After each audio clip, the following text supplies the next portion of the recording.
This is sentarse, to sit down, preterite sentences.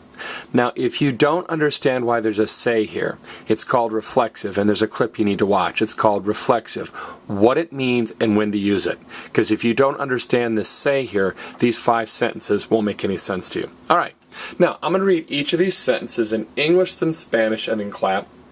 And after I clap, I'd like you to repeat just the Spanish sentence with me. Okay? Number 1, Ramón and his sister sat down in order to study. Ramón y su hermana se sentaron para estudiar. Ramón y su hermana se sentaron para estudiar. Number 2, Manolo, did you sit down on Paco's chair? Manolo, ¿te sentaste tú en la silla de Paco? Manolo, ¿te sentaste tú en la silla de Paco? Number 3, I sat down on the floor. Yo me senté en el suelo. Yo me senté en el suelo. Number 4, Gloria did not sit down on her bed. Gloria no se sentó en su cama. Gloria no se sentó en su cama. And finally, number 5, Elena and I sat on the sofa. Elena y yo nos sentamos en el sofá. Elena y yo nos sentamos en el sofá. All right, number 1, Ramón and his sister sat down in order to study. Notice, para means in order to. Okay, you guys know about golf?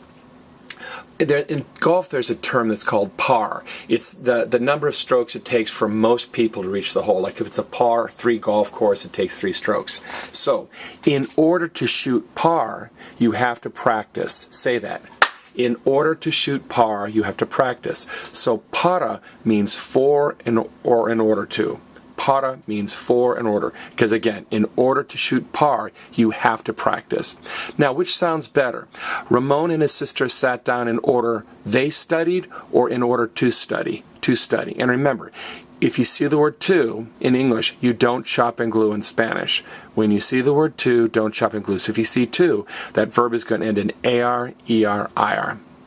All right, and notice, it's not just sentaron, that'd be they sat somebody else down. It's se sentaron, they sat themselves down. Number 2, ask your friend Manolo, did you sit down in Paco's chair? Now notice, in English there's an apostrophe S. In Spanish there's no such thing as an apostrophe S. If a Spanish person sees a little mark above a letter or a word, they're going to assume it's an accent mark. So anytime you see an apostrophe S in English, you're going to think of this formula. The blank of blank. So Paco's chair, the chair of Paco. Bill's sister, the sister of Bill.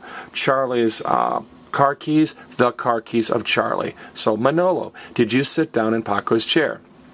Now, how are we going to remember that silla is chair? Well, when we leave the cafeteria, we push in our chair and we wave to our friends and say, see ya, see ya.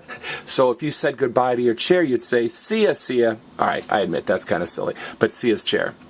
Now, I sat down on the floor. Now, you don't just say yo senté, that'd be I sat somebody else. It's yo me senté, I sat myself on the floor.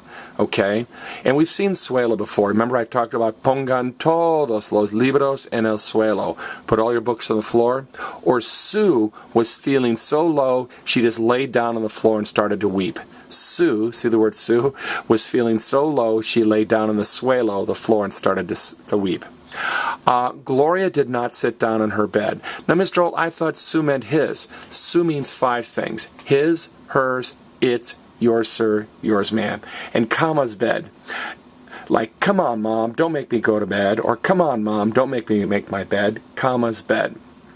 Now, Elena and I sat down on the sofa. Now notice, it's not just sentamos, that's we sat somebody else down. It's nos sentamos. So literally, Elena and I, ourselves, we sat down on the sofa. And notice, even though the last letter of sofa is A, it's masculine. It's like Dad is el papá, and day is el dia. There are several words in Spanish that end in A, but are still considered masculine.